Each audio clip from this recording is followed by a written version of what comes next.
Mies van der Rohe, famous Bauhaus architect, fled Nazi Germany to make his new home in the United States. He exemplified the international style of architecture, and he's famous for coining the phrase, less is more. Mies made his home right here in Chicago, Illinois, and many of his most famous buildings are located here. I looked at living in one of his buildings on Lakeshore Drive, and I had a friend who lived in the same building. It was very sleek and modern, but also very austere and box-like. Ironically, Mies van der Rohe never lived in one of his own buildings. Instead, he lived just down the block in an Italian Renaissance style building with crown moldings and Juliet balconies. We all say one thing and do something else. It's part of our shared humanity, more or less. Welcome. Welcome to Illinois Bridging Awareness. I'm Stanley Smith at Illinois Bridging Awareness, where we're making progress on the spectrum between social modifiers and self-actualization. We're moving the needle. This week, we talked about how it makes us feel, how we can feel things physically, mentally, emotionally, and spiritually. We experience life first as a physical sensation, even when we don't really notice it.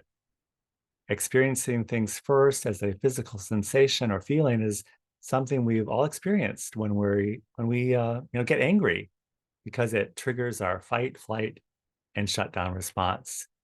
But what about joy and happiness? Maybe bursting into tears of joy, but how often does that happen in most of our lives? We're all somewhere on the spectrum between joy and concern, but there seems to be a prejudice against being too happy. Annie Gramone reminded us that part of our spectrum of experiencing includes sexual energy, which can be more than just the act of sex and more about the feeling of it all. But the topic is often suppressed by social modifiers.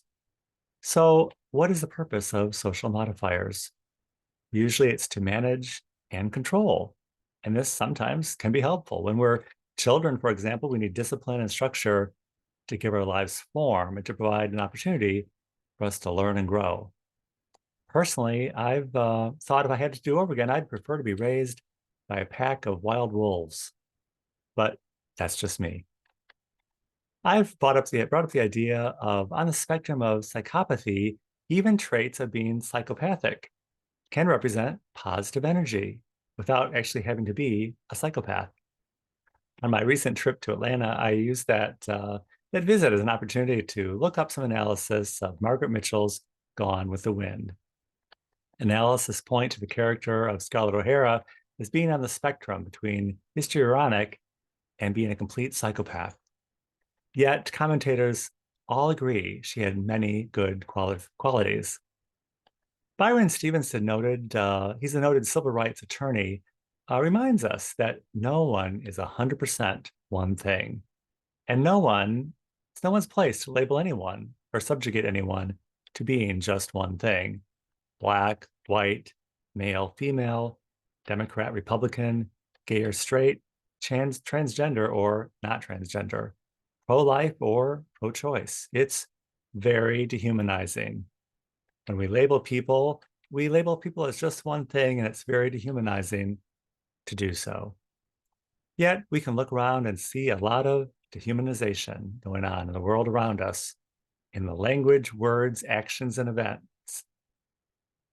all going on in the world at the same time. And we can look at it and see and hear and feel how does it make us feel, and how does it make those around us feel? It makes sense if you're in the management business to mitigate the ill effects of any particular enterprise. In the course of affairs, we can look at the management of humanity and see the breadth and width of the human condition. It's one way to mitigate the possible ill effects, to simply narrow the spectrum of human capacity for both the good and the bad into a narrow spectrum. We see men as problematic, so they're most often criminalized and imprisoned, while women are subjugated and dismissed. We're all created equal, but we're not necessarily having the same experience.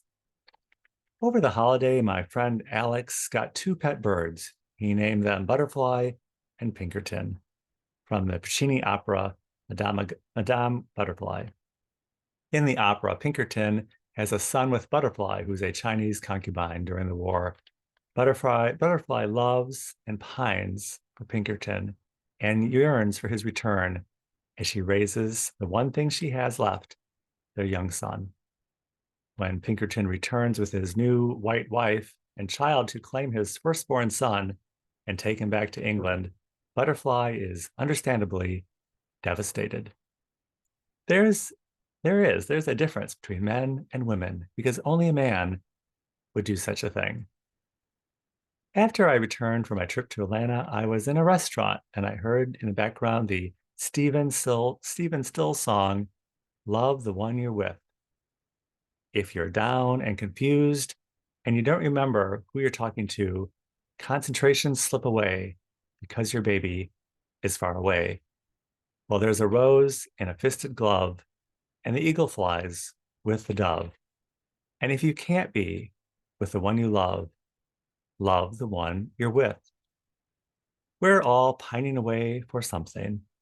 Some say 2024 will be the year, but then what? How are we going to be different?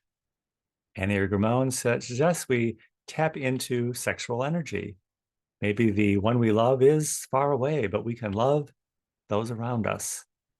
We can pay attention to our words and our actions and how we feel when we're aware of them and how it affects those around us and how they feel when they're around us. Don't be angry, don't be sad, and don't sit crying over good times you've had. There's a girl right next to you, and she's just waiting for something to do. Turn your heartache into joy. She's a girl, and you're a boy. It's not rocket science. My Hindu friend says everyone in India is Hindu, regardless of what God they believe in. And in America, everyone is Christian, regardless of their religion, because it's part of our culture. And because we're all created free and equal, we're all white, regardless of what race we might be. Yes, we have social modifiers to mitigate the ill effects of going off the rails. But what about going off the rails of joy and happiness? That's something we all need to do, and we can do that together. If you would like to join us at Illinois Bridging Awareness, the Saturday call is every Saturday at 9 a.m. Central Time on Zoom.